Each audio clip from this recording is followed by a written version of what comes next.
Yang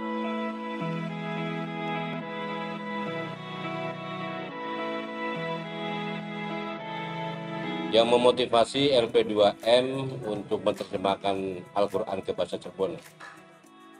Yang memotivasi kami dari IAIN Syekh Nurjati Cirebon, dalam hal ini LP2M, kami ingin mempersembahkan kepada masyarakat sesuatu yang monumental karena melihat potensi budaya Cirebon yang sangat besar, terutama orang sering mengatakan the gate of secret, ya, banknya rahasia. Nah, rahasia yang dimaksud adalah kearifan lokal yang luar biasa yang diwariskan oleh para pendahulu, baik itu Syekh Syarif Hidayatillah maupun para pendiri Cirebon yang lain. Nah, oleh karena itu, melalui dakwah Al-Quran, karena IAIN konsen dalam pendidikan keislaman, maka harus diwariskan dalam keterkaitan budaya dengan kerja-kerja aktual di masyarakat hari ini. Ada upaya konservasi budaya, bahasa, ada juga dakwah Quran dengan kearifan lokalnya. Dalam tradisi keraton Pak Bambang, apakah sudah pernah ada penerjemahan Al-Quran ke bahasa Cirebon? Belum ada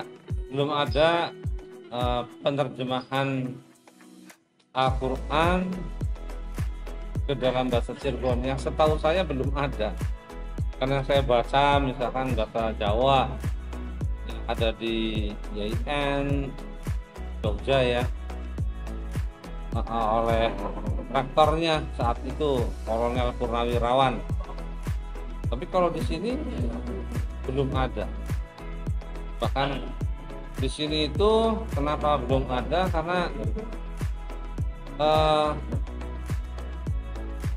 intelektualitas Cirebon saat itu cukup tinggi. Jadi satu, bisa menyerap percakapan bahasa Arab, mengerti. Yang kedua adalah untuk menjaga kerahasiaan strategi, ya katakanlah politik sosial dengan pihak penguasa penjajah saat itu.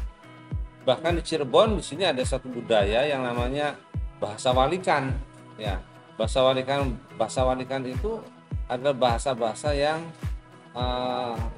tersembunyi, yang tidak bisa dideteksi oleh orang-orang luar. Bahkan orang pribumi sekalipun, kalau dia mungkin anteknya menjajah kolonial, juga tidak bisa mengerti. Nah, kemudian tadi kenapa Cirebon the big secret atau the gate of secret, jadi serba rahasia itu ya. Jadi apalagi untuk menerjemahkan sampai terbuka itu belum sampai. Kalau menurut naskah di keraton, di Masjid Agung Kesepuan, maksud saya Masjid Agung Hang Cipta Rasa atau Pakungwati, itu jelas di naskah bahwa orang yang ngaji Al-Quran, tadarus Quran, suaranya bergemuruh. Di naskah ada gitu ya. Nah, akhirnya kita juga secara tersembunyi gitu meneruskan perjuangan untuk menegakkan Al-Quran. Baik Pak Yani, salah satu tujuan kenapa kemudian IAIN bekerja keras untuk mewujudkan itu?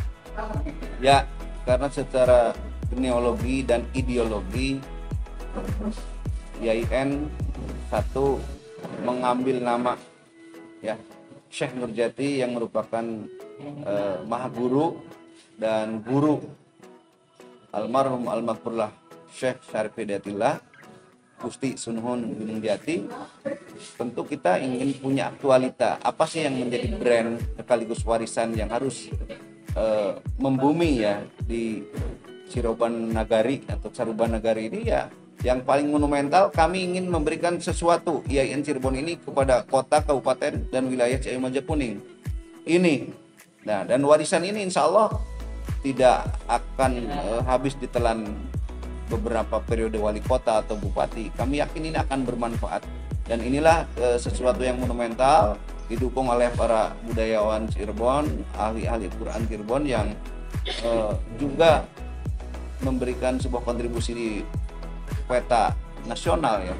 Nah, sekarang Cirebonnya sendiri apa? Nah, ini menjadi sebuah tantangan bagi kami, sehingga alhamdulillah dengan kesepakatan dan kesepahaman tokoh budaya termasuk Pak Dr. Bambang, kemudian pakar Quran Prof. Asin Saho, guru-guru kami, didorong ini, didukung juga oleh Pak Rektor, sehingga akhirnya berjalan dan ditangkap oleh Putitbang Rektur Keagamaan.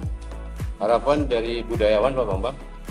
Ya, harapan kami dengan adanya program penerjemahan Al-Quran Al-Karim dalam bahasa Cirebon ini bisa tersosialisasikan Al-Quran kepada masyarakat dari suku Cirebon.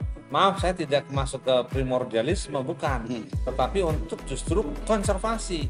Jangan sampai kita itu kan lenyap di telan zaman. Apa itu bahasa Cirebonnya, tapi juga mempunyai kemanfaatan untuk lebih mencintai Al-Quran dan memahami dan sekaligus untuk mengamalkan.